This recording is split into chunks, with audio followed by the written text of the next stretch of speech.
It's another early morning. Every morning, every day of our lives, we have choices to make. You have the choice to stay in bed, to say, forget it, I'm not gonna work out today, or forget it, I'm not gonna work hard today. You always have a choice every single day of your life. So, done today. No one cares what you did yesterday. You gotta change your dialogue. Yeah, I used to be mentality doesn't work. What have you done today to better yourself? today's another day. Today's another day that I'm faced with another choice to make. So I'm making the choice again to put my shoes on early in the morning and get active again. Make the right decision. Well, some of you read that I think about when it's hot outside, that it's sunny and 70. Well, it's fucking not today. It's the reality. It's about 90 degrees and 100% humidity. But who gives a shit? That being said, September 3rd, I had to have my book turned in. And when I realized, I'm reading this book a lot, but I realized I wasn't born this motherfucker. I made him. At the bottom of insecurities, fear, self-doubt, lies, was me buried in the fucking fetal position. How I got out of that was recognizing it, being honest with it, being truthful with it, and then fixing it. We like to live on social media with lies about ourselves, how great we are. Get to the source and fix the problem.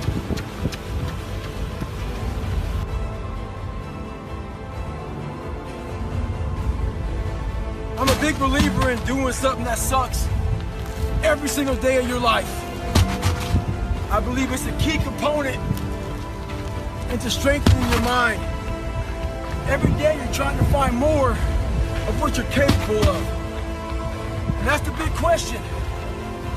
What are you capable of? Stop doing the things that you do every day. You run every day, go swim.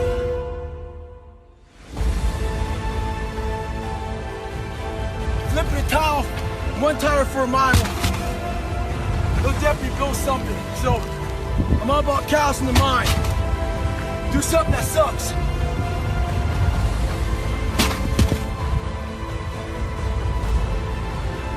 Don't get it twisted. It's not about flipping tires. I'm in Las Vegas right now and it's hot as shit. It's not about any of that. But what it is about is a lot of us give total control to life. We don't have any control of it. We just give all control to life. I do this shit every morning to prepare my mind for what life's gonna throw at me. A healthy body gives you a healthy mind. That's what it's about.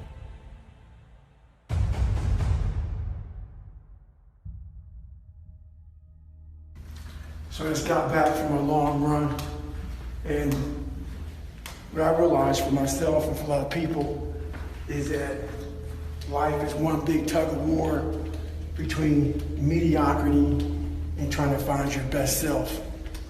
So there's tricks to all this crap in life. Life is one big head game. One trick in this situation is, so I didn't want to run, so what did I do? I figured out a couple of things. You have to sometimes let mediocrity think that you're giving into it. So I said, you know what, instead of going for a 20-miler, I'm just gonna go out for an easy 6 or 7. What that did to my brain was it said, okay, mediocrity thought it won. So it let loose a little bit.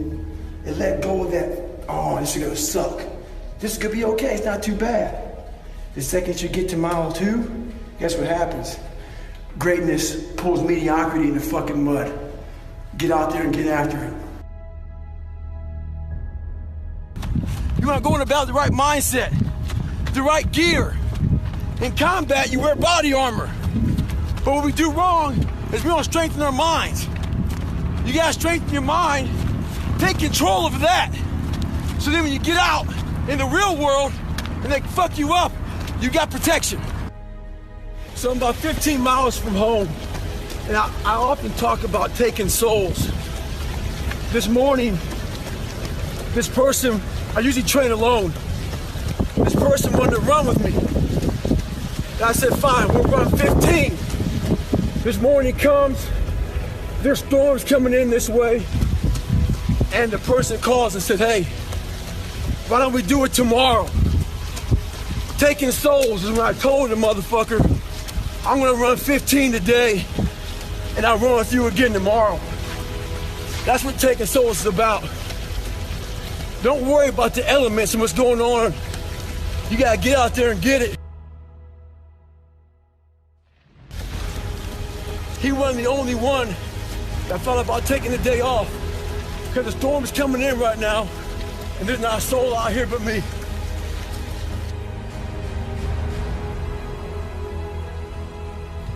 If you want to get better, do the shit that no one else wants to do.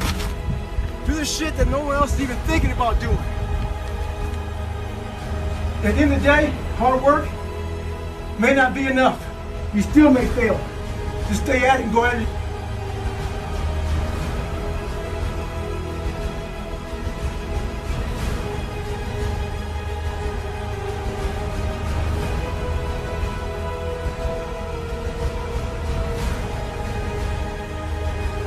The more things you can do, get outside that zone.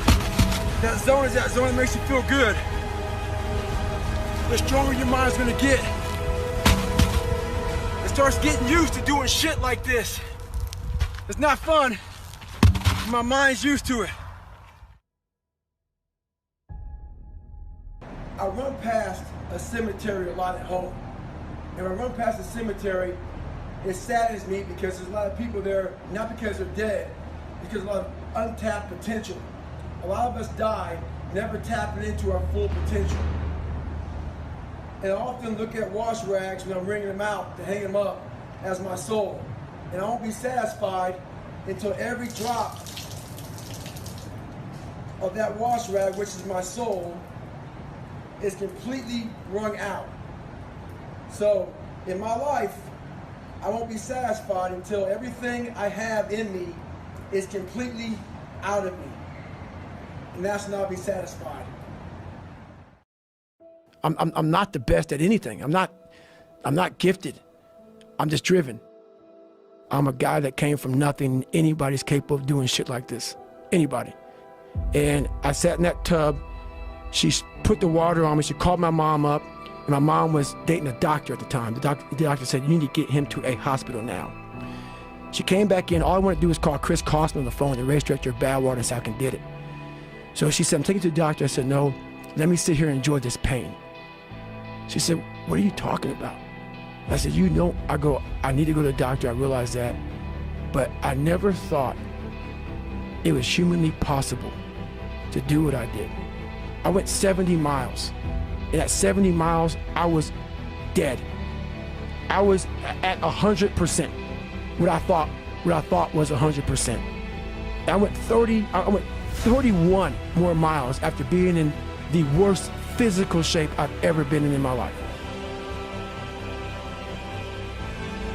As I sat in that tub and the waters hit me, it was the most amazing feeling of accomplishment.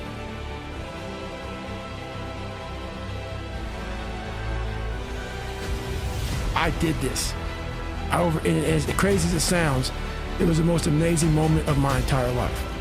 To come from this kid who was mentally torturing himself and was tortured just all to this guy now, who was able to overcome such amazing odds and obstacles.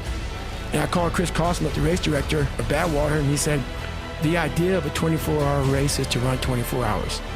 You only ran 19. And he put doubt in my mind that he would let me into Badwater.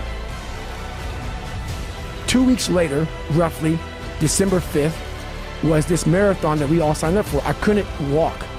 I could not walk. I ran 100 miles before I ran a marathon. 10 days or 2 weeks after this 100 mile in one race I did, this marathon, December 5th in Las Vegas. That gun went off, 2005, 14 days after, I broke myself off and I qualified for the Boston Marathon. I ran 3:08. Like the gun went off and that thing came back. Like, all right, man, what if?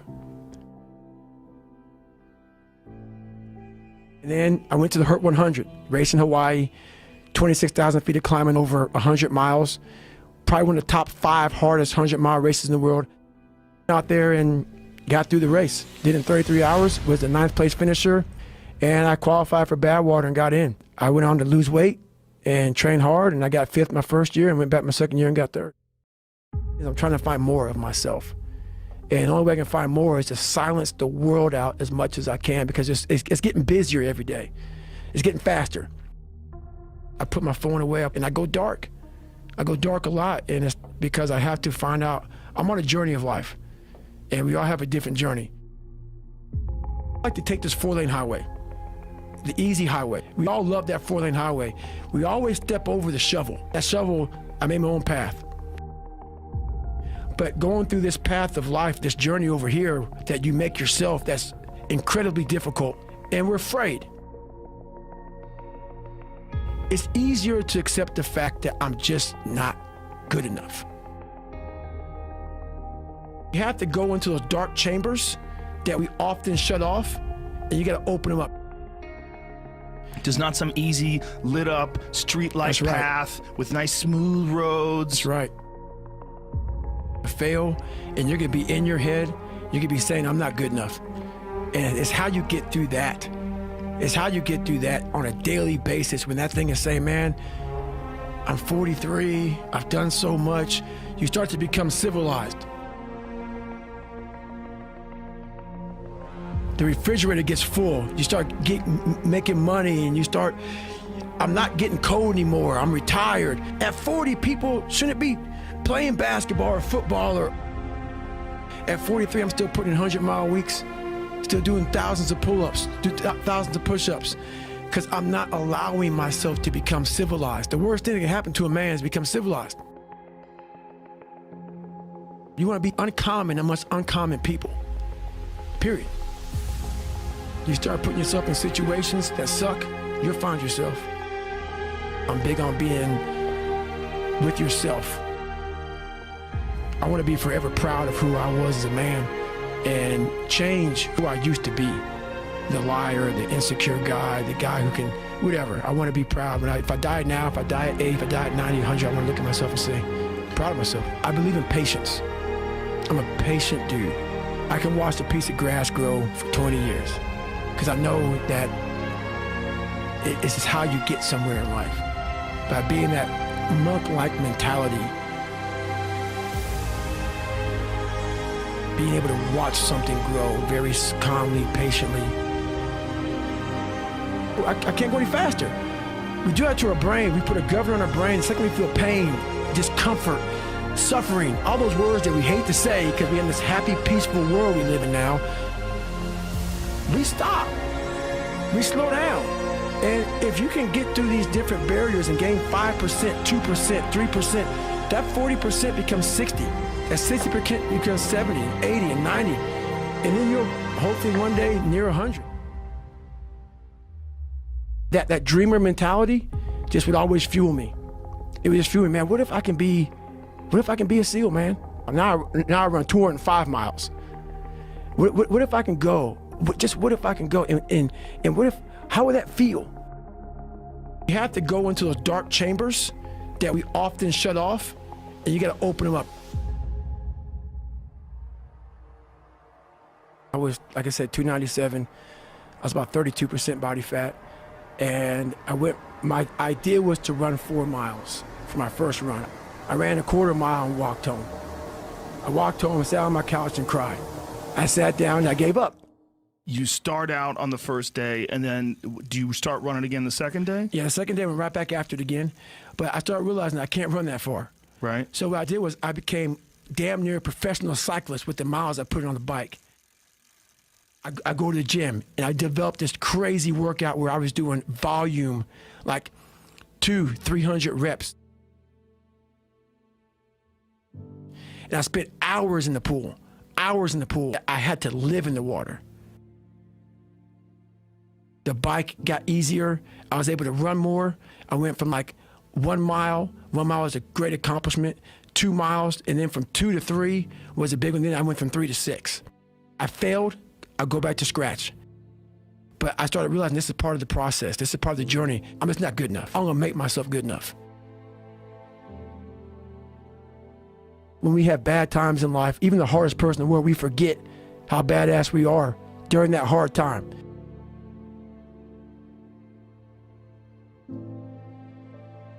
I have a thing where I take a couple seconds to reflect on, hang on, man, you've been through this, you've been through that, you overcame this, overcame that.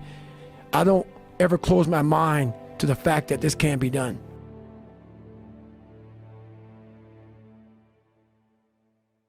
I've quit several things. I know what's on the back end of quitting. I wanted to be a man that detests mediocrity. I started callousing my mind at this point in my life. I lost the weight and I went back to recruiter. I got into that class. I went through 3 Navy SEAL Hell Weeks in 1 year. Only guy to ever be in 3 Hell Weeks in 1 year, to my knowledge. The first one I didn't make it through, the next 2 I did.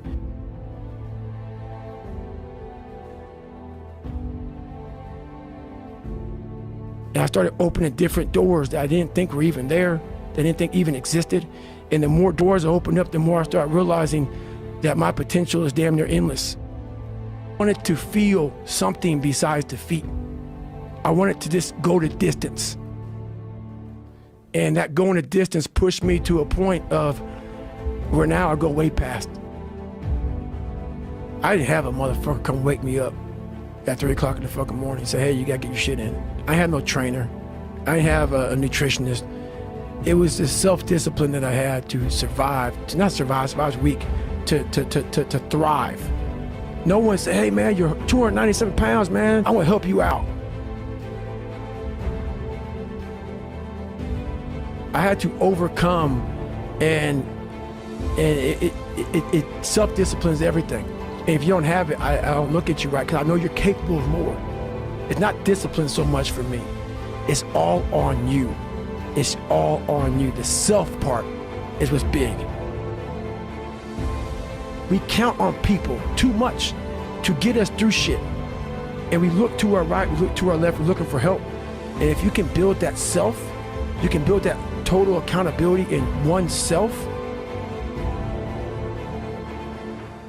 We live in a society where mediocrity is often rewarded. We often forget how hard we are, but you gotta reflect back. Take a couple seconds to reflect. I've been through this, I've been through that. If you don't believe it, you haven't endured shit, you're just blowing smoke, man. I'm not the best at anything. I'm not gifted. I'm just driven. It's all about trying to share that message with people. And this NFL football player comes up to me. He goes, Goggins, can I ask you a question? How do you keep that dog mentality? I said, let me ask you a question. When you were younger, what did you want to be? He said, an NFL football player. But once I got there, I lost that dog mentality. He had a finish line in his brain. Guess what? A true dog mentality, I have a dog at home. He never gets full. It's not enough you made to the NFL. It's not enough you ran a 5K, win a 10K. It's not enough you became a doctor, be a better doctor. It's not enough you lost 50 pounds. Go out there and do something with it. Guess what? It's 109 out here, but guess what? It's not enough. Stay hard. Today I was running, and this guy passes me in the car. And it's about 100 degrees out here, 70% humidity. And the guy comes back around, looks at me. He pulls his car by me and says, why are you out here?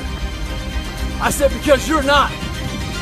Sometimes your motivation needs to be because no one else wants to do it. We need doctors, we need dentists, we need teachers. We also need savages. This message I do is not for everybody. So I don't want to say that soft bullshit about, do you have sunscreen on? This message is dangerous. It's too hot. I'm not asking you to be like me. Do you. Stay hard.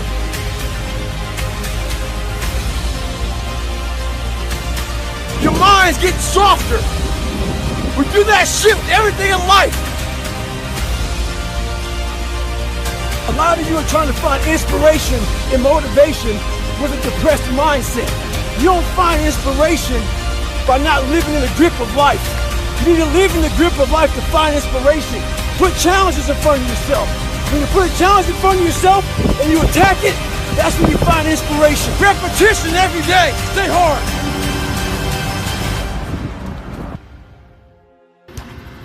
So the other day I got an email from this lady.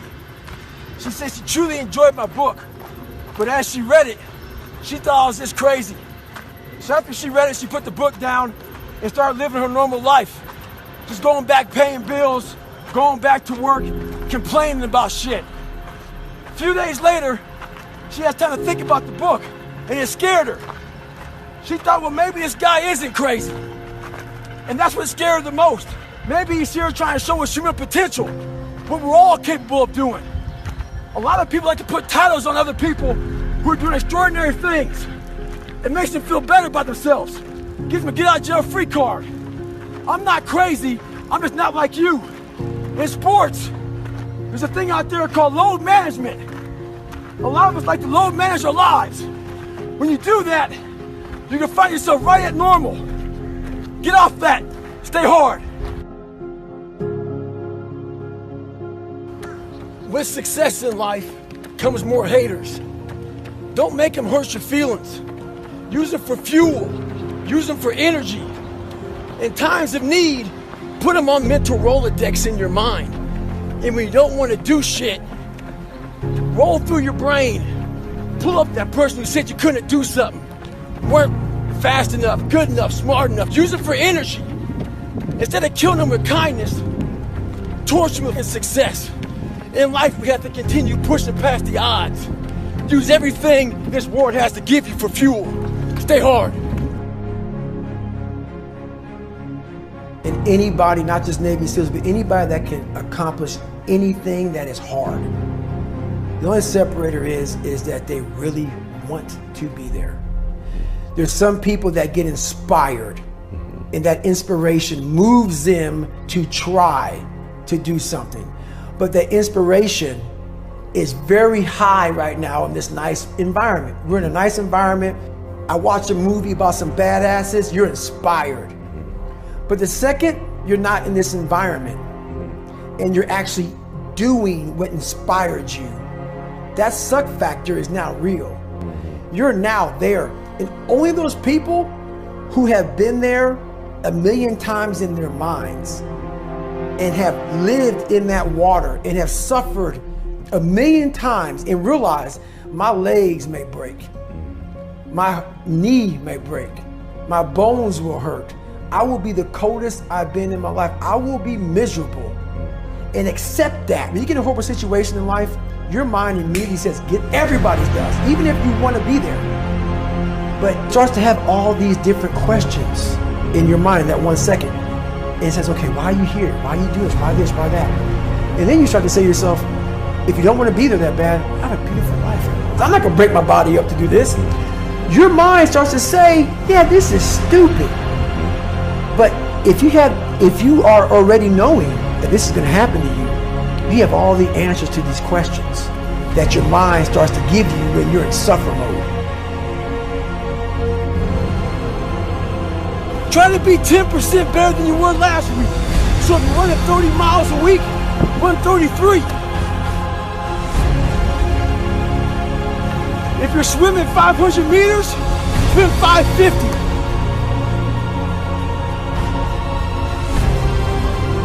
The more you walk away from accountability, the weaker you become. Find yourself in the grip of life. You can't find yourself by doing nothing. So there's a lot of pockets of weakness nowadays. And we try to fill those pockets with lies. I did it for many years. So, I'm out here in Colorado for a conference. I go to the gym and this trainer calls me over to talk to this group of people he's training. He says, hey man, what are you doing out here? So I tell him. He says, what kind of workouts are you doing? I said, well, one workout I'm doing, I'm climbing this mountain, 3,000 feet, 3 miles. But I do that every day. So the next day I'm out looking for him. Didn't see him. A couple days later, looking for him. Didn't see him. So here I am on the mountain again, climbing it. And there's a gondola that takes you up, takes you down. I'm going up it. I see a gondola, we're about 5 minutes to the top. I look up at the gondola, I see him, face pressed up against the window, looking at me, our eyes meet. Don't talk about it, be about it. Practice what you preach. Stay hard.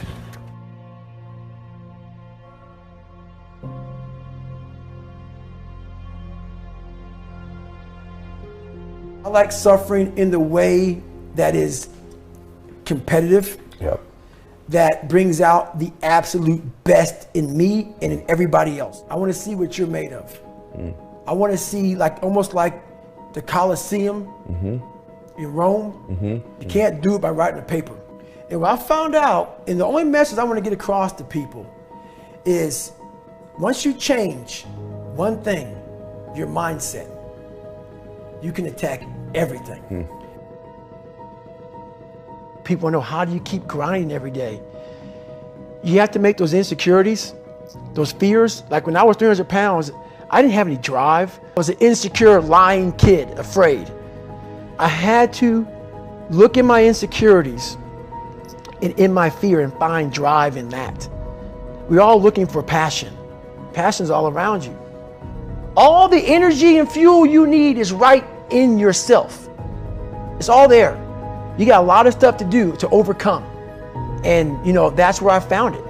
I found it right there in my own insecurities. I found drive in my own insecurities. And that's the most powerful thing in the world. When you can find drive in your own doubt, fear, insecurities, you become very unstoppable. I'm in search for a feeling.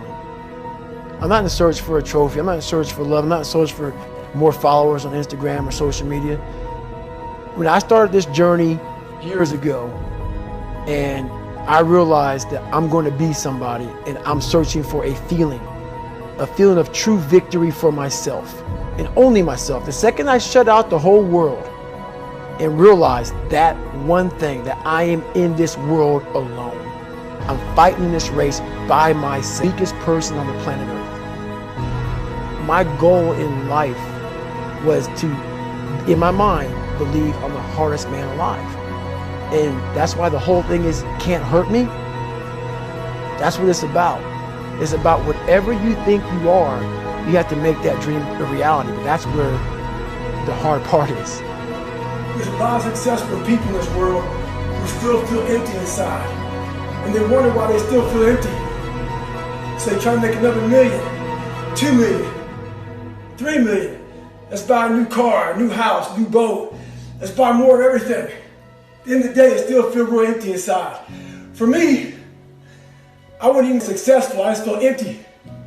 So I was trying to hide my insecurities.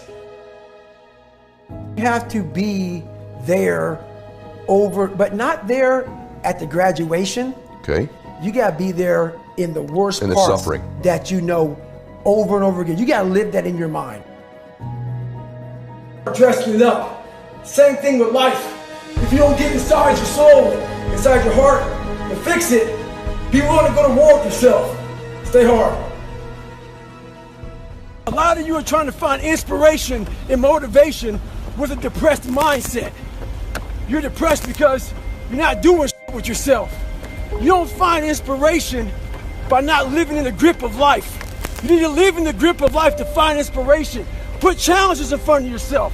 When you put a challenge in front of yourself and you attack it, that's when you find inspiration. Try to be 10% better than you were last week. So if you're running 30 miles a week, run 33. If you're swimming 500 meters, swim 550. If some of you aren't doing shit, your 10% is just getting off the couch. The more you walk away from accountability, the weaker you become. Find yourself in the grip of life. You can't find yourself by doing nothing. Let me see if I can fix myself. So I said, if I can just walk one more mile after being in the worst shape of my entire life, this would change everything for me mentally going forward. From this kid who came from dirt, nothing, who couldn't read until he was a junior in high school and is now here. I walked a mile. I said, maybe I can walk one more mile. Maybe I can walk another mile. At mile 81, my ex-wife looked at me and said, you're not gonna make the time. When your mind knows it's not going to quit, and this is what I found out, this is my 40% rule. When your mind knows it's not going to quit, your body will adapt to whatever is in front of it. I ended up running 20 more miles. I did 101 miles in 19 hours and 6 minutes. And that one day changed, that 19 hours. It wasn't SEAL training, it wasn't Ranger School, it wasn't Delta Force, it wasn't any of that crap I went through. It was just 19 hours and 6 minutes that forever changed my life to know that we as human beings are capable of anything. And we don't need any special kind of parents or tools to get there. So I end you with this. Don't stop when you're tired, stop when you're done. Thank you very much. Come on. Get it. 17. You don't know me, son. Get it. 18. You don't know me, son. Get it. 19. You don't know me, son. Yeah. 20. You got some more in you. 21. Yeah. Get it again. Come on. We want to see it. Good. 22. Who's gonna carry the boats and the logs? That's you, buddy. Come on. 23. Come on. 24. One more, David. Who's one more? gonna carry the boats? You're gonna do it. You're gonna do it. You're gonna do it. You did it. Yeah.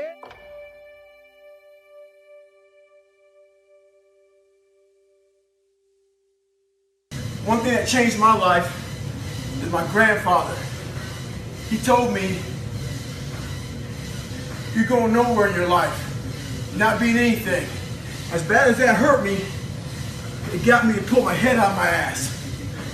So learn to stay hard, have thick skin, and do what's right. What you need is the one thing I talk about in my book, which is straight up brutal work ethic. You have to be willing to outwork everybody in the world.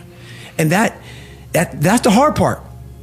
That's the hard part. This isn't like some 5-step process where if you do these 5 steps, you're gonna end up with this magical world. Nah, I'm basically teaching you how to callous over your victim's mentality. This is all about the quitting mind. So what's the quitting mind? So let's say it's day 1 of a job interview. You have your clothes laid out. You've been preparing for weeks and weeks and weeks. You show up and you bring your best self. After a couple months, you start showing up to work a little later.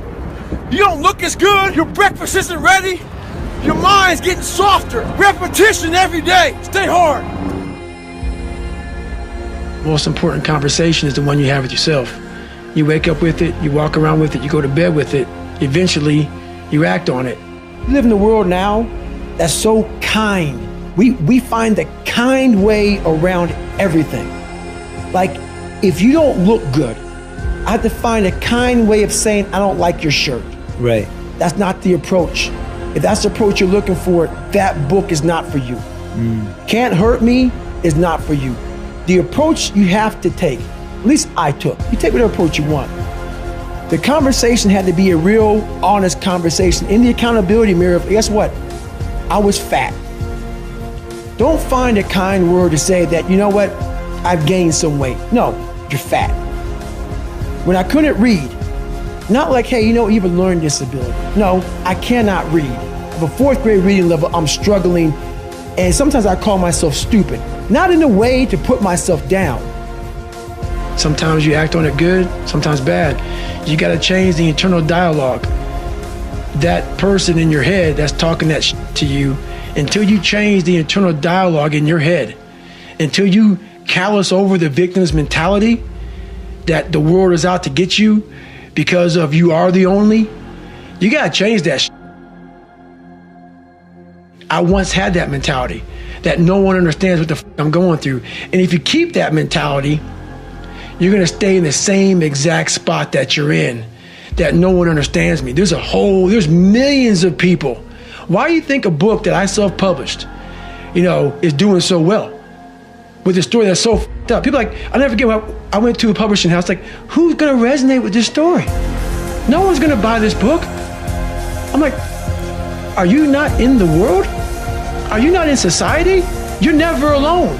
Everybody's going through So when people get this mentality of like, you don't understand me, you can throw a rock to someone that can understand you if they're willing to break themselves down and stop hiding. A lot of people understand you, but you gotta stop hiding. And that's why I tell people, a lot of people are going through they just hide better than you did. That's all they did. They're just hiding better. Don't find words to make yourself feel better, because that's what, so we hang around people that make us feel better, that tell us what we want to hear, not what we need to hear. And so we stay away from those people. And we stay away from those people, like our internal dialogue becomes that kind, it's okay, it's not okay. So that's where it starts. It starts with that accountability of, it's not okay anymore. This can no longer be okay. And calling yourself out for exactly what you are and exactly how you need to fix it. A lot of us give total control to life. We don't have any control of it. We just give all control to life. I do this shit every morning to prepare my mind for what life's gonna throw at me. A healthy body gives you a healthy mind. That's what it's about. So if you go into battle, you want to go into battle with the right mindset, the right gear. In combat, you wear body armor. But what we do wrong is we don't strengthen our minds. You gotta strengthen your mind. Take control of that. Most of us live our entire lives avoiding failure. It's funny. I walk around, people come up to me and they say, man, you're that Navy SEAL, you went through Ranger School, you were, Air Force TAC P, you did the pull-up record, you run all these ultra races, all this shit, man. The funny thing about it that I think about is this. They know that part of me. This is the part I know about myself.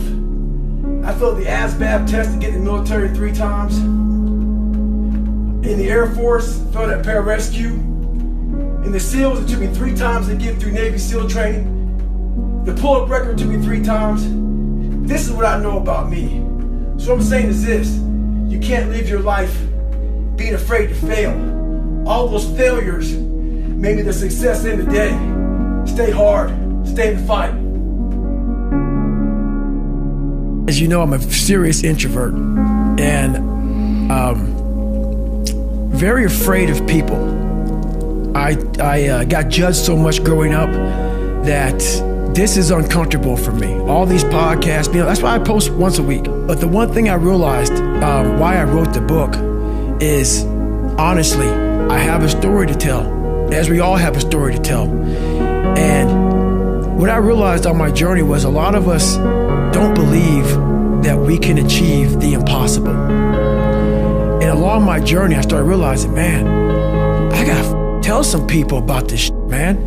Like, I discovered something that some people have, but they don't even know. All of us have it. But along this way, I wasn't, like I said, I wasn't a theorist. I became a practitioner. And I was like, my God, I'm busting down so many barriers of, like, I have a learning disability. Okay, but I'm catching up with everybody. I figured that out. I figured out all these negative things in my life that were keeping me in this hole. I'm like, I gotta tell people, man, that, hang on a second, man. You can achieve the absolute impossible. Life isn't fair. It's not supposed to be. Life is not biased to anyone. It doesn't matter if you're black or white, gay or lesbian, rich or poor. Life doesn't discriminate. Once you accept the fact that life is going to fuck you up in one way or another, you can start preparing for it. The right mindset is everything. It'll be the only thing that will get you through life.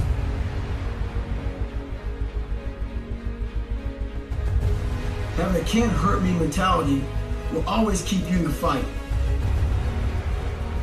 The body is truly amazing. It can handle almost anything you throw at it. It's the mind that is lacking. The mind, as I always say, is trying to find that easy way out. One thing important is that we all have these moments in time that either make you or break you, that can determine the rest of your life.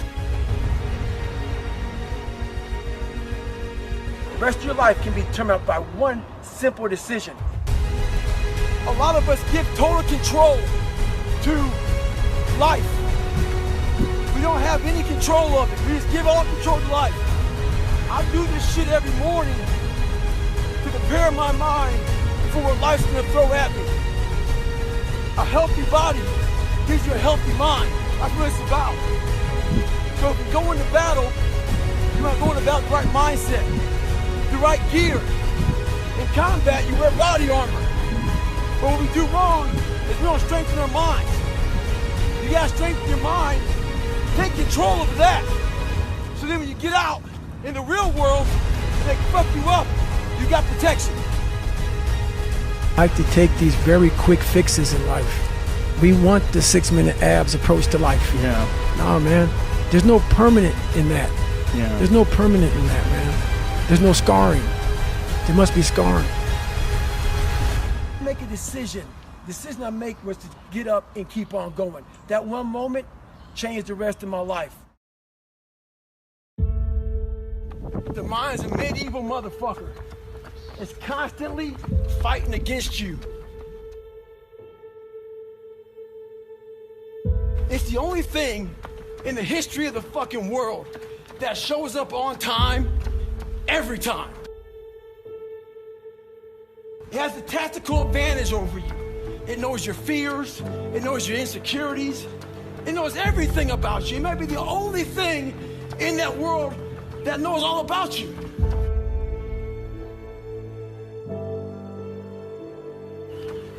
You gotta know about it. It's gonna show up when you don't wanna show up. It's gonna show up at the worst time possible when you wanna be successful. It's gonna say, take the easy road. Take the easy way out. You gotta learn your brain like your brain has learned you. The mind is the battleground. It is the place where the greatest conflict is. There are more people in this room having trouble in their mind than there are people having trouble in their finances. The struggle is in your mind. This is why we have people who go to bed tired and wake up tired. Slept 8 hours and you wake up still tired. The reason you wake up tired is that you got sleep but you didn't get rest. Your mind has been in turmoil all night long. You've been wrestling in your sleep. Have you ever woke up and your bed was wet? The bed is all tore up just like you've been in a fight because your mind has not rested. Your body went to sleep, but your mind is still caught up in a warfare. Your mind is the battleground. Enemies after your mind. Out to worry you to death, out to stress you to death, out to break you down, out to make you quit, out to make you think that you can't get up, out to make you give up on your dream. The warfare is in your mind. It's not in your checkbook.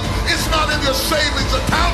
It's not on your job. The fight that you got to fight is in your mind.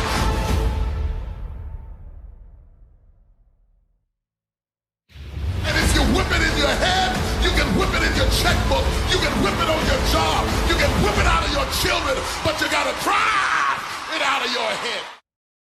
There's suffering. And I was weighing like 297 pounds. And I had to make a change in my life. You know, I was at an all-time low and I wasn't going anywhere. And I was exactly what everybody said I was going to be, which was nothing. So I had to make a change.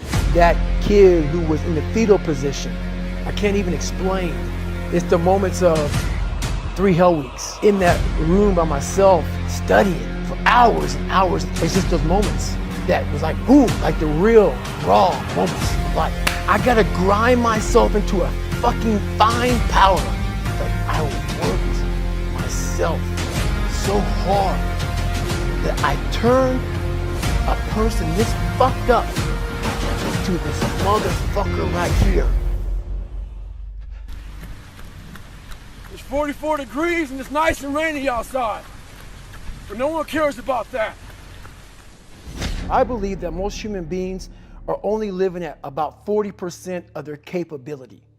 So the mind has a governor, like a car. If you're driving a car and the car has a governor on it, the car may say 130 miles an hour, but the governor is set for 91. Once that governor sets in, you get to 91, that car starts doing this. The car wants to go. The car wants to go, but that fucking factory said, we're not going past 91. We have a factory, a nice governor in our brain, and it's a survival mechanism. It protects us from pain and suffering. The second we feel that shit, our mind says, oh no, this isn't fun. We should back off. We should sit down, find something more comfortable. And there's something about the mind. The mind has the tactical advantage over you at all times. At all times of your life, the mind has a tactical advantage over you. Why is that? It knows what you're afraid of. It knows your insecurities. It knows your deep, dark lies. And it starts to push you away from that shit. It pushes you in a direction that is comfortable. The mind controls everything. So what I realized was that when I was growing up and I was 300 pounds and I got all fat and I got all insecure, I realized that my mind kept taking me in this direction. When things got uncomfortable for me, when I was facing my insecurities, when I was facing my fears, my mind said, oh no, we have the tactical advantage. We need to get you, separate you from this feeling over here. Life's all about feelings. We want the happy feeling. We don't want that feeling of this sucks. Why am I here? And you don't have any, so you can't answer those questions, so you leave. I started realizing that if in that moment you can answer those fucked up questions and you are now in charge of your brain versus your brain ruling you, that's where all that stuff comes from. So the 40% rule is all of that. You get to 40%, your brain says, we're done. Let's roll, man. This is starting to get painful. This is uncomfortable. So you sit down. You have to figure out ways, and everybody's different. That's how the book kind of talks about, like we all have these things about, 5 steps to this and 4 steps to this. It's a lot more than that. That's all bullshit. It's a practice that you have to, it's a habit. So if you know that at 40%, I'm feeling pain. At 40%, I'm feeling pain. That's where the 40% rule kicks in. Now it starts. Okay, I'm feeling pain. My mind's saying all this shit to me. It's saying, get out of here, run, flee. The fight or flight kicks in. Okay, we're done. We're not good enough. It starts telling you all these things. You start to believe it because the mind controls all. This is the time where you have to gain control back of your mind. It's okay.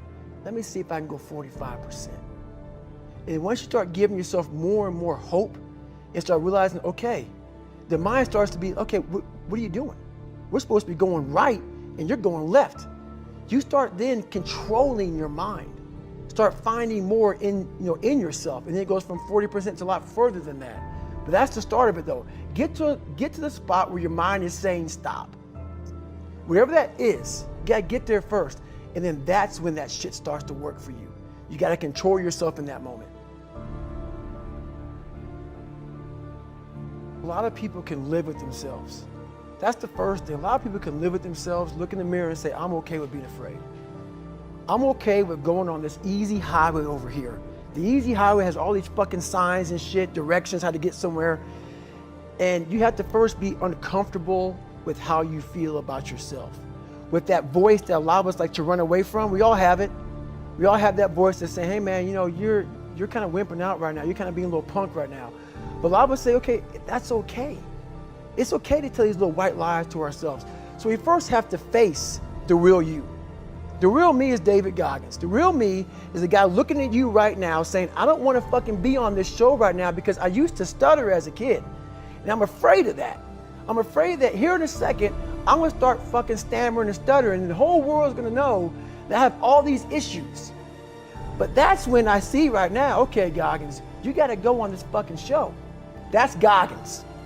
Goggins is saying, okay, David Goggins, you're a punk. Life made you this way. We can't live like this. We can't live in fear. We can't live in judgment. We can't be afraid of what the fuck people right now are looking at me saying about me. We cannot be afraid of that. That's Goggins. Goggins saying, fuck all of you who don't like me, who don't want to, and that person then comes in. But you have to be David Goggins and say, man, I'm afraid of this, I'm fucked up here, life made me this way here, I stutter, I have these issues with reading and writing, and I'm fat and I'm insecure. You have to face that in that dark room. In that dark room is who you are. But in that dark room is where you have to create another human being that walks out of that dark room to face who you are. That's the only way you're gonna get over all those things. You have to create someone else. Not like you have two different personalities, it is you. But you have to find strength. And that visualization of almost me cracking out Goggins, like almost like that Superman cape, like I'm coming out a different person, a person that doesn't give a fuck about anything, who doesn't care about being judged, who knows I'm weak, who knows I'm afraid, who says, whatever you think about me, take it, whatever, I'm here. That's Goggins. In the dark room, you face yourself, you realize you want to be better, you realize you don't want to be this weak, insecure person in the world who has all these problems that we all have. We all have. Social media is a great platform to tell you who we want to be, not who we are. So that's where that dark room is. A lot of people say that nothing's impossible. Shit, I even said that nothing's impossible several times in my life. I lied. There's a lot of things that are impossible for you to do. But what happens is, when we come across something that's very hard and we try it once or maybe twice, we then say, we're done, we can't do it anymore. Before you say something's impossible, do it and do it and do it to a level that people think that you might be fucking crazy until you say it's impossible. I'm tied up, hands and feet. I fucking hate the water. I sink like a fucking rock. But this is the one thing that almost stopped me from feeling my dreams.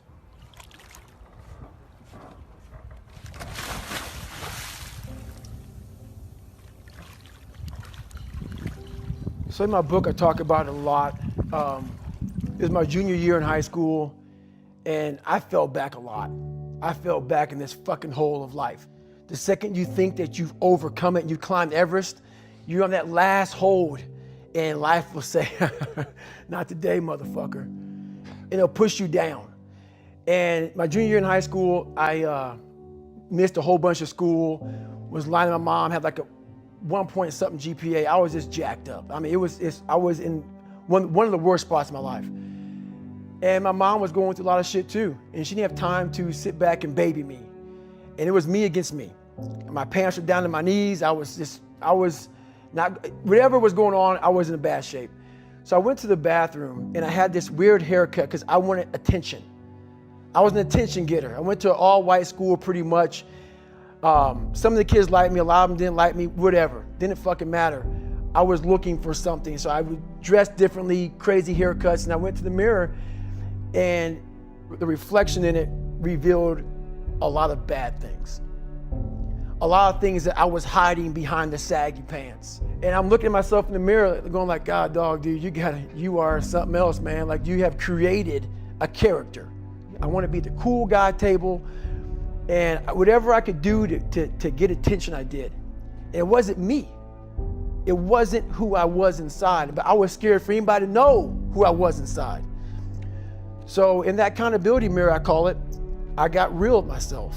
I said, you have a third grade reading level, which is hard to admit when you're a junior in high school that you copied on every single thing you did because of fear they're gonna put me in a special school. We all know what special means. I'm gonna have a title on myself the rest of my life. And being cool, you don't have a title on yourself. So I started cheating. I was dumb. And people say, oh, you know, you have a learning disability. I had a learning disability, but I realized I was lazy. So I called myself out there. I called myself out every which way possible. I didn't call myself out, I was just honest. I was honest. Look at yourself, man. Look at yourself. And it was that day, and a couple of days after that, I just got real with myself. And every day I came home, I called the accountability mirror. What am I gonna do today to change what I see in this mirror? What am I gonna do today? And a lot of it was, I stopped sitting with the cool guys. I actually tucked my shirt in and went to school looking like, hey man, this is how I'm gonna look. If you don't like it, so be it. I had to really wear this layer of skin. I had to develop a really callous skin on me to take whatever you're gonna call me, you're gonna call me. Whatever I'm gonna be, you know, I want a geek, but whoever I am, you're gonna see me. You're gonna see me for who I am, because I need to change who I'm not. And that accountability mirror just became raw. And when I became fat over the years, because I fell back in the hole, I called myself fat, because I was fat. And people don't want to do that. They want to say, oh, don't call yourself fat. Don't call yourself dumb. If you're not real and raw with who the fuck you are, nothing's gonna change. And in this nice new world that we live in, we want to hear, you're just a little big. No, man, you might be fat. And it's okay to hear that from yourself and from everybody else. So that's where it started at. And it's raw. It gets ugly sometimes with me in that mirror, but I'm also proud of myself to be able to tell myself that and then fix what's in that mirror. So the first thing about it is, once you realize it, and you have to realize it, you gotta call yourself out. Addressing it is very small. It doesn't go from like one morning I'm this way, next morning I wake up and presto, 5 steps to greatness. No, it ain't that, brother. You read my book, this is hard work. It's every day, like right now. I had to be honest with you, man. I'm even shaking right now being on this show. I'm a big time introvert. How you address it is you face it. You face it every day. You face it every single day of your life, where you say, okay, like if you're fat, you need to lose weight. It's patience. It's patience in this fact of accepting who you are right now. I'm fat, I don't like myself. Accepting the fact that if you lose 3 or 4 pounds, that's a huge accomplishment. You have to live in your own fucking world. You cannot judge yourself. That's why social media and all these things are horrible. You can't judge yourself off of the so-called competition that we have made up in our mind. The things that, how people look, how people act, how smart someone is. This is a race that you run completely alone. And you're all by yourself. I had tons of sticky notes all over my mirror. It wasn't like, be better than John or be as fast as whoever. Okay, David, yesterday you did this.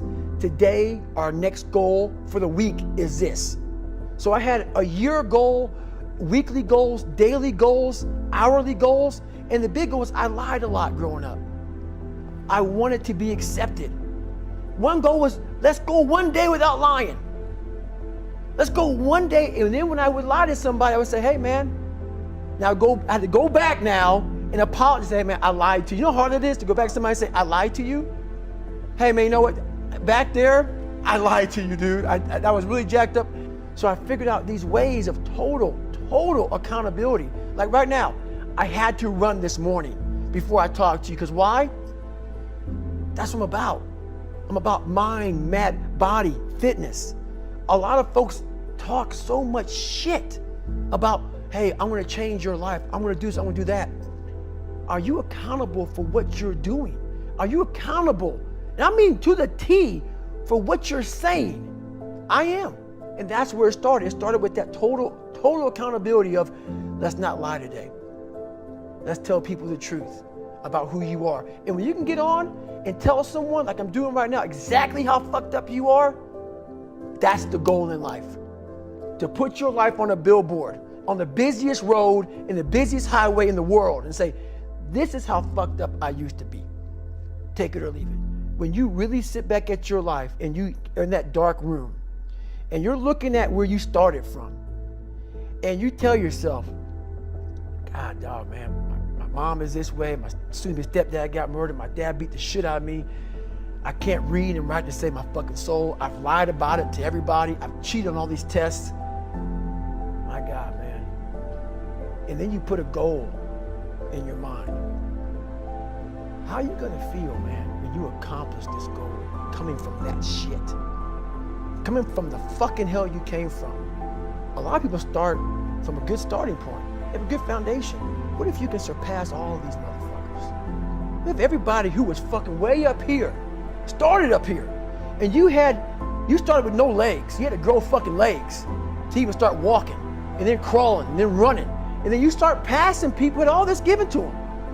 I had to use all this negative shit that was making me weak and horrible as a person, I had to use this as the power that now fueled me. I had to flip it on its head and say, hold up.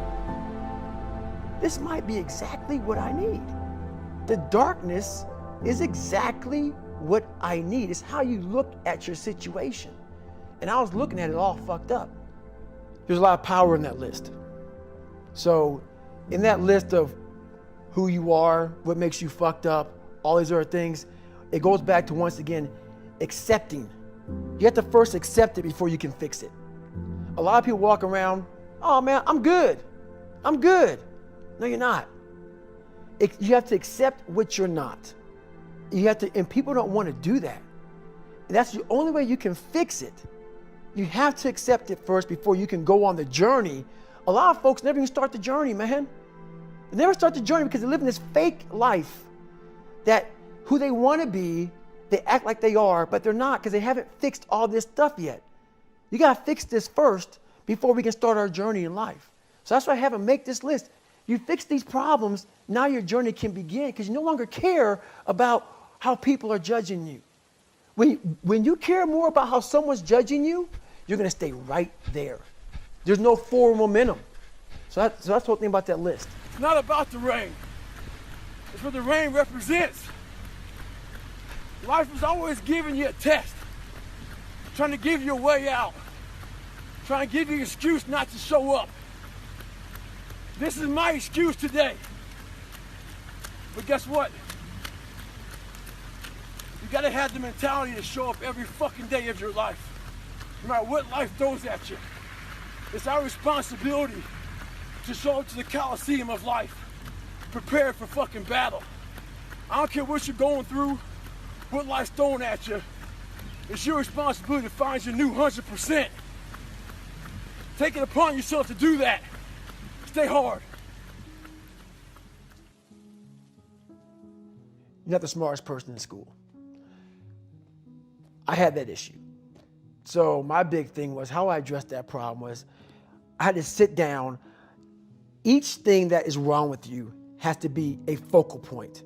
You can't look at this gigantic list and say, I gotta change all this shit. My God, this is crazy. No. You take off the first one. I wanna be smarter. For me, that was my thing. I have to become more intelligent. I have such a severe learning disability, man. I can't retain shit. I had to now get that one thing and then strategize in that one problem. How can I do this? I'm not gonna learn like you. I'm not gonna learn like anybody else. How am I gonna figure this out? So I then figured out, okay, where are my strengths here? Where are my weaknesses in learning? All right, man, how am I gonna do this? And I figured out a way to do it by just strategizing. So how I learn to this day, if I have a big manual to study, I will have to get a bunch of spiral notebooks from the daggone store. And each page, I have to write each page out, maybe 10 times. So there was a 1,000-page dive manual that I got 18 months before I went to dive school. Most people, I'm not smart, I'm gonna go see if I can pass this test. I realized, hang on a second, I'm not smart.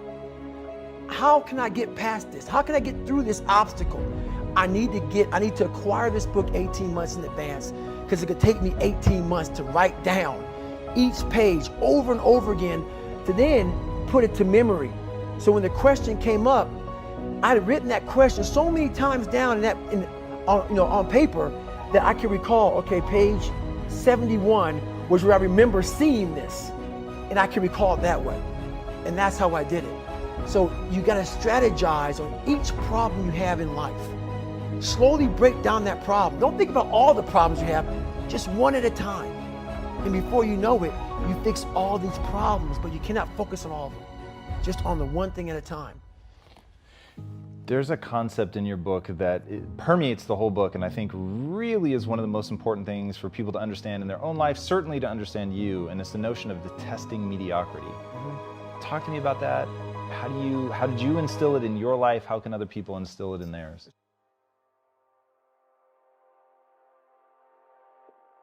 Don't get it twisted. It's not about flipping tires. I'm in Las Vegas right now and it's hot as shit. It's not about any of that.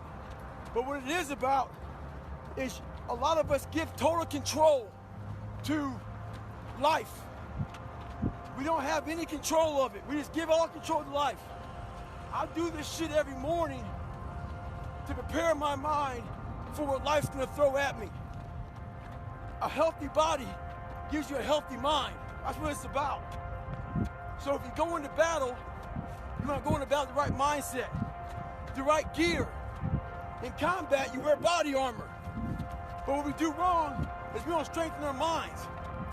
You gotta strengthen your mind, take control of that. So then when you get out in the real world and they fuck you up, you got protection.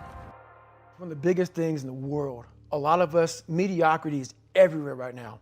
And we're all trying to find an easy way out. And we're judging ourselves. Let's say there's 10 people in this room and we're all mediocre. But I'm the best of the mediocre people. I now think I'm great. I'm great.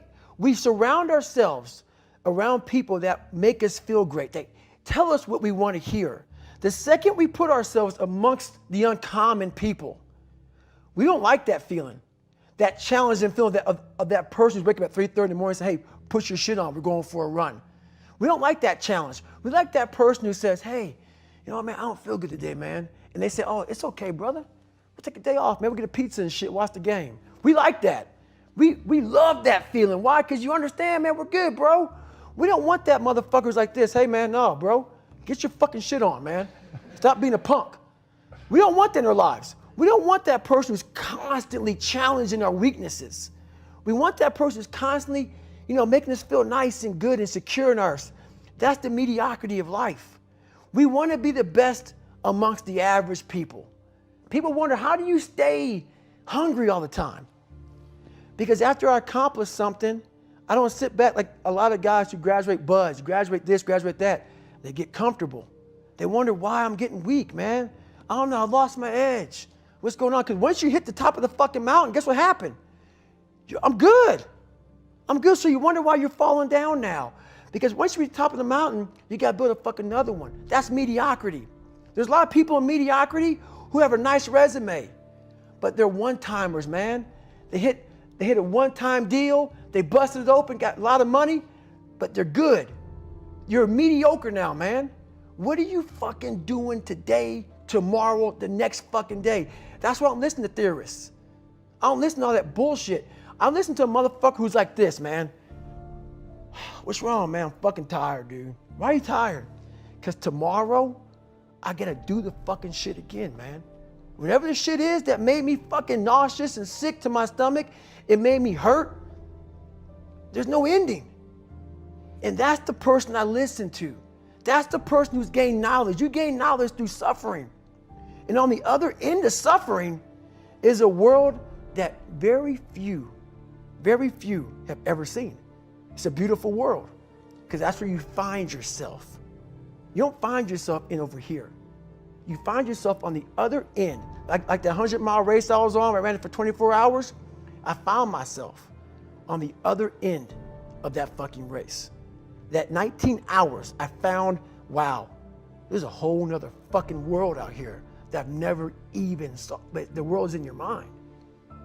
And that's what all that mediocrity is about. Mediocrity is contagious. Not getting civilized is about having a savage mentality. Civilized is something where people, it's a comfortable world.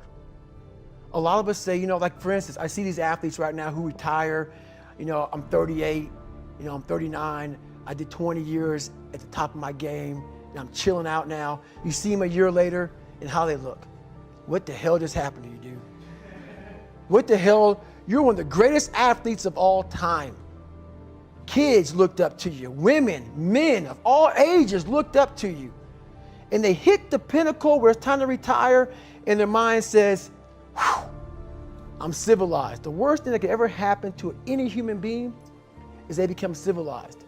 It's that total accountability. Like even when you retire, there's a motherfucker looking at me and judging me right now, man. I was the baddest person to ever live. It doesn't go away, man. You gotta wake up, even though you retired, you never retired. You're setting the example every single day of your life. And being civilized feels so good. I'm sorry, man. Once you get to the top, you may retire, but you ain't never coming back home, man, because now you're judged. People see you falling off. You want to be that guy who knows I may be retired from the sport or from whatever I did, but I'll be damned if you ever see me looking like shit, feeling like shit, not arriving. People, I've arrived. I've arrived mentality. You're always setting the example. Civilization feels so good. These comfortable feelings are what people want. They want retirement. They want that. They need that. It's a yearning feeling. I want it too. People love putting a label on me about, my God, man, you're just wired different. I'm not fucking wired different, dude. I'm thinking right now, after I got past my stuttering thing, now I'm on a roll, I'm good now. You know what I'm thinking about right now?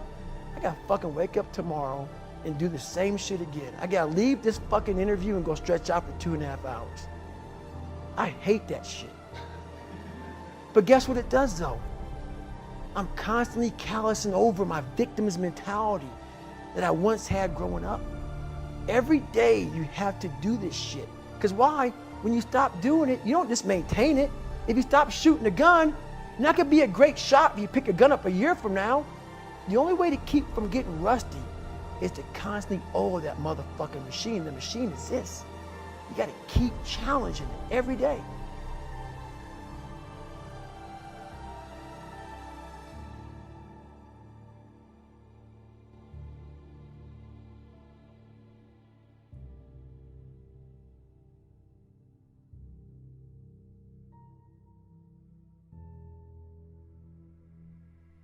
What do people come up to you and ask you the most?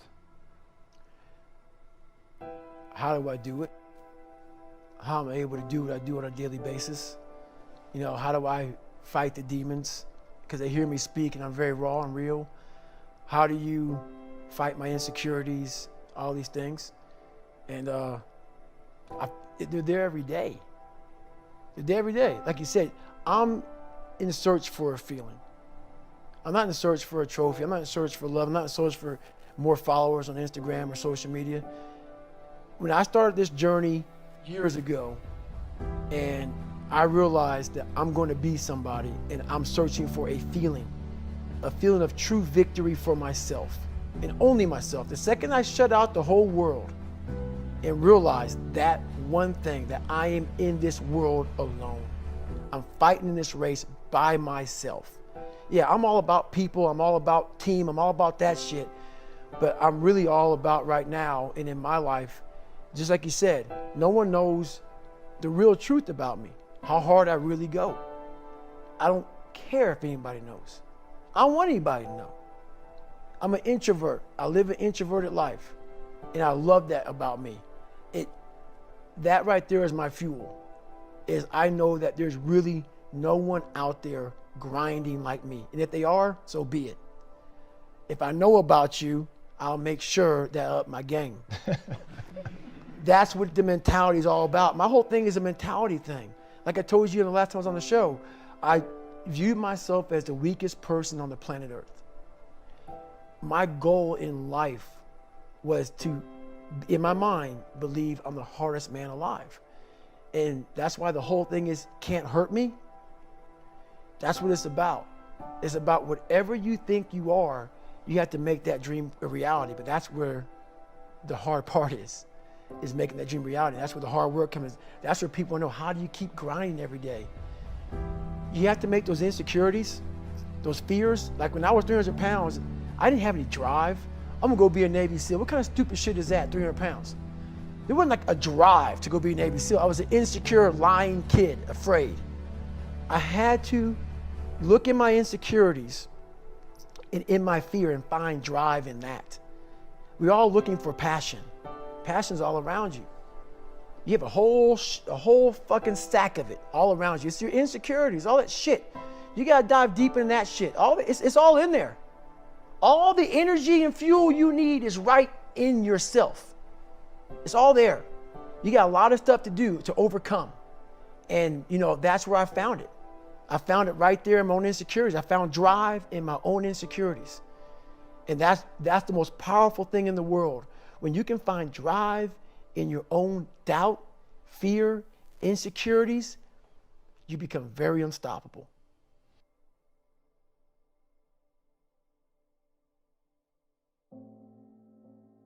I believe in a higher power. Don't know the name, don't know where it's coming from, don't know anything like that. But I believe that this power, and visualize with me real quick. Let's say it's a man up there or a woman, whatever, and they have a chart.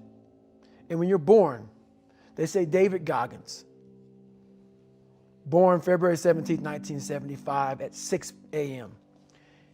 They write the chart down because they can see everything. They know exactly what you're fucking supposed to be. They know what you're supposed to be. You die, you go to so-called heaven. You arrive at heaven, I'm 300 pounds. I retired as an Ecolab guy, which is okay. It's just a job, whatever. I go up there and God looks at me and he shows me my chart. And my chart on there says you were supposed to be a Navy SEAL. You're supposed to weigh 185 pounds. You're supposed to be one of the smartest people on the planet, this, all this. You see this. And now you're in heaven, you made it to heaven, but you're like, God, Doug, I was supposed to live that life. I was supposed to live that life. And then you find out that the reason why, because we all think that if we pray on it, if we do this, if we do that, whatever, if we don't work, we just, whatever, it's going to magically happen for us. No, I believe that when I'm all said and done with, my whole job is to outwork the chart. Whatever the fucking chart says about me, the all-knowing power up there, I want to get up there and say, him look at me and say, I know everything. I didn't fucking see this. I didn't fucking see this. I want to feel that. I want to get to the other end of this fucking world, and however I'm being judged, whoever's judging me, to look at me and say, I did not fucking know. I had you at 185, I had you at this, but all this other shit, I was riding as you were living it. I want to find more. All I can. And in that fucking sack of shit, you have to dive in that to find more. Because if you're not willing to go in there and face yourself, you're not gonna find anything. You're gonna live right here on surface, man, right here on surface. So if there is an ending to this world and there is somewhere to go and there's a judgment, you're gonna get there and you might see a chart. And that chart may tell you who the fuck you should have been. And now you get the rest of your life to think about that. Man, I could have lived a much better life if I just would have just suffered a little bit more. If I just would have went in that shit and realized I had so much more. But fear and the 40% and living here versus living here, being afraid, stopped me. So I'm a big guy in visualizing. I'm a big guy in making a world. It may not exist. To me, it does. To me, it does. And I'm overpowering myself every day. And you got to find tools to do that. That's the tool that I use. So that's what it's all about.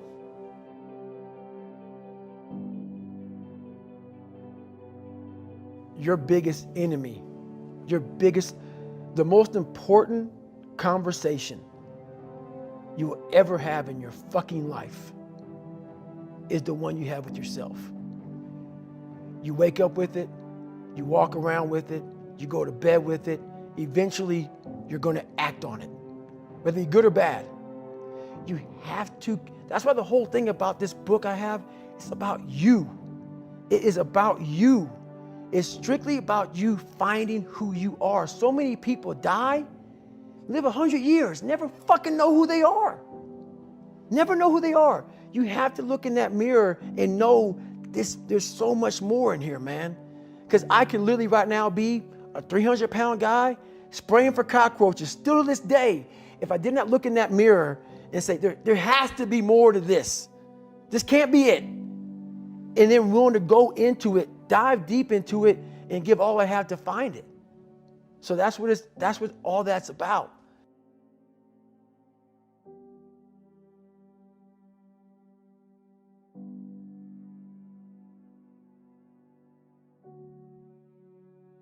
I can't believe I'm here.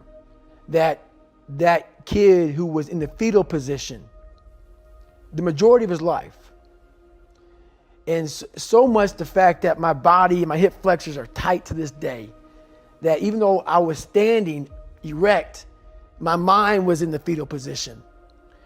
And when I looked out amongst all those people, it was a sense of pride that I can't even explain. It's the moments of 3 hell weeks. It's the moments of in that room by myself studying for hours and hours and hours, trying to catch up with all the kids who are above me. It's just those moments, like the real raw moments of life that was like, boom, hit me and we're gone. But I was like, I did that. I overcame that shit. You know, it's like, it's this power behind all that shit. And that's the feeling I was looking for in my life. I found it. It wasn't money, it wasn't fame, it wasn't awards. It was that feeling I have right now. The feeling of I'm about to break down, but it's not of like, oh my God, I'm upset. It's like I worked myself so hard that I turned a person this fucked up into this motherfucker right here. Not off of reading a fucking book off a theorist, off of going to work on myself and saying, I don't know how to do this, but I know that to get over there to that fucking side, I gotta grind myself into a fucking fine powder. And I did it. I did it off a sure will. And very few people will know how that feels. Very few. Well, you can go on TV. You can put your life on a billboard. You're not ashamed of who the fuck you are. You're not ashamed of what life made you, what you helped life make you. All that shit, all that bad shit that's now in this big pot that's stirring, you're no longer ashamed of it. You realize we're all fucked up. Stop judging yourself against other fucked up people who have hidden it better than you. That's all they've done. They've masked their shit better than you have, and now they're flipping it back on you and saying you're fucked up. I want you to realize that this world, life, is one big head game. And once you learn to play the motherfucking head game, it's no longer a game anymore at all. You can start living your life. Tell these guys where they can find the book. So the book right now is called Can't Hurt Me by David Goggins. And it's on Amazon right now. It's a raw, real book. It's not a 5-step book. It's a real book about developing habits on how to overcome yourself. And I believe all of us humans have an equation like, pi is 3.14. That's how you solve for that equation. Every human being has a different equation. And there's not like some cookie cutter book of, hey, read this book and you'll be fixed. No, you gotta figure out your own personal equation. And once you figure out that equation, you now become a mathematical fucking genius about yourself. And that's what this book does. It makes you a fucking genius about who the fuck you are. And then from there, once you realize 3.14 is pi, you can solve any fucking equation in the world. That's what it's about.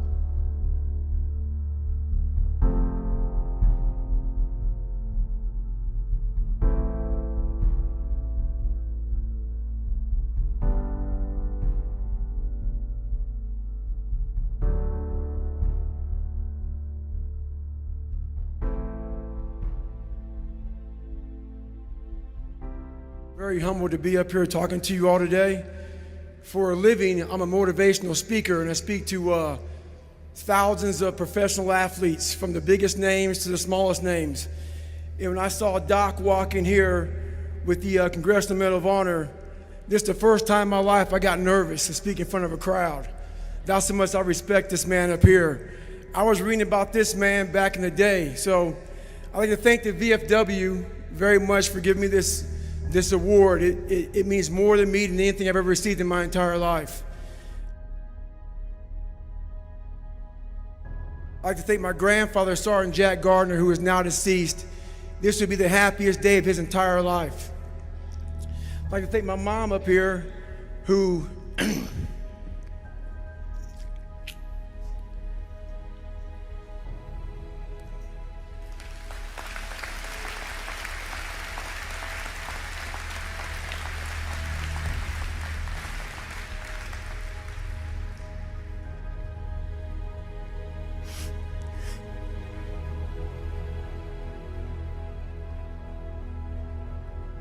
who never picked me up when I fell.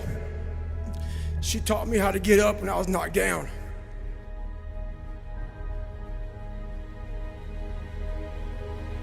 You have no idea how big of a deal this is to me. I was not always this strong guy you see. I went through a lot of hard times in my life to get here today.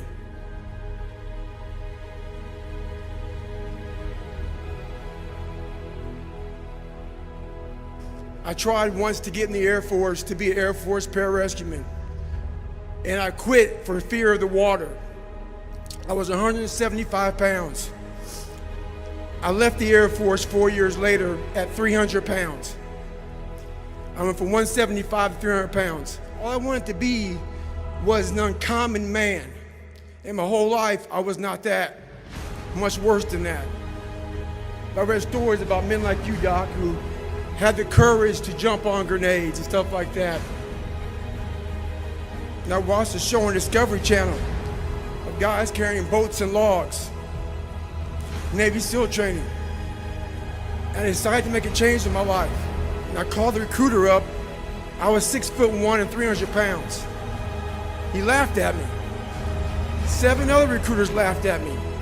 One recruiter finally said, "Come on in, I'm too busy to talk to you on the phone." I walked in the recruiter's office and he looked at me and he said, "You're fat and you're black." I said I wanted to be a Navy SEAL.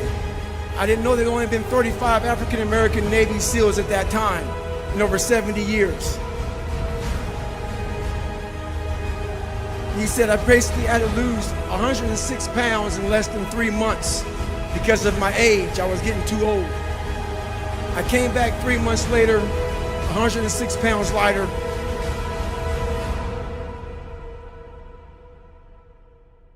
I have the most respect I can possibly muster up for all of you in this room. I know what it takes to be a combat soldier, and I used to look for courage. I thought courage was a man who won the Medal of Honor. It is. But courage is a man who's willing to put those boots on every single day of his life to go out there and fight for this country where nobody even knows what the hell they're doing or where the hell they're at. You do it for the man beside you.